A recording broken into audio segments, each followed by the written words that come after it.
તેઓ ગુજરાતના દાહોદ, તાપી, નર્મદા, ભરૂચ, આણંદ, રાજસ્થાન, મહારાષ્ટ્ર, ઓરિસ્સા, હરિયાણા, પંજાબ અને દિલ્હી જે અનુસૂચિત જાતિ અને અનુસૂચિત જનજાતિના લોકો છે એને ત્યાં બોલાવી એમનું ખ્રિસ્તી ધર્મમાં ધર્મ પરિવર્તન કરાવતા.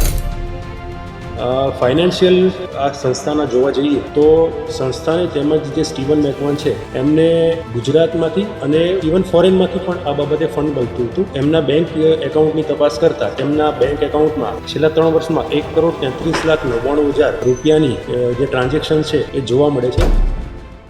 ખેડા જિલ્લાના નડિયાદમાં આદિવાસી વિસ્તારોમાં ગેરકાયદેસર ધર્માંતરણ કરાવતું હોવાનો એક જે પૂર્વ આયોજિત જે આખું ષડયંત્ર ચાલી રહ્યું હતું તેનો હાલ પોલીસે પર્દાફાશ કર્યો છે. જે પ્રમાણે અત્યારે વિગતો મળી રહી છે તે પ્રમાણે આ જે ષડયંત્ર છે ગેરકાયદેસર ધર્માંતરણનું તે ન માત્ર ગુજરાતમાં પરંતુ ગુજરાત સહિત મહારાષ્ટ્ર, રાજસ્થાન, ઓરિસ્સા, હરિયાણા, પંજાબ અને દિલ્હી સુધી તેના તાર લંબાયા છે તે પ્રમાણેની માહિતી અત્યારે પોલીસ દ્વારા આપવામાં આવી છે.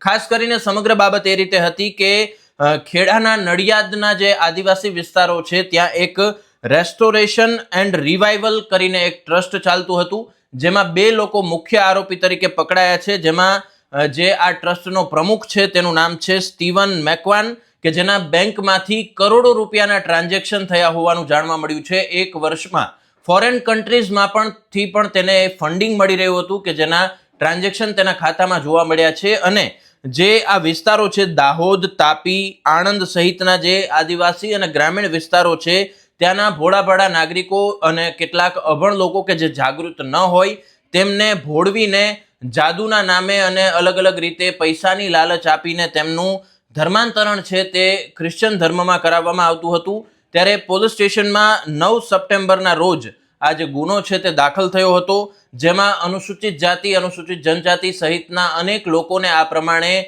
છેલ્લા 1 વર્ષથી છે તે ધર્માંતરણ કરાવવામાં આવતું હતું. અને હાલ આ રેકેટ જે છે તેનો પોલીસે પર્દાફાશ કર્યો છે. તપાસ એજન્સીઓને એક આંતરરાષ્ટ્રીય કનેક્શન હોવાનો અત્યારે મોટો ખુલાસો છે તે પોલીસ દ્વારા કરવામાં આવ્યો છે. ત્યારે 1 કરોડ કરતાં પણ વધારેના ટ્રાન્ઝેક્શન પણ પકડાયા છે. ત્યારે આગામી સમયમાં આ મુદ્દે વધુ તપાસ પોલીસ દ્વારા ચલાવવામાં આવી રહી છે. અને આ જે ફંડિંગ છે તે કોના દ્વારા આપવામાં આવતું હતું, કઈ રીતે ધર્માંતરણ કરાવવામાં આવતું હતું, આટલા સમયથી લીગલ કોઈ પણ પ્રકારની કાર્યવાહી કર્યા વગર કેટલા લોકોનું ધર્માંતરણ કરાવવામાં આવ્યું છે તે સહિતની વિગતો આગામી તપાસ બાદ જ સામે આવશે. નમસ્કાર.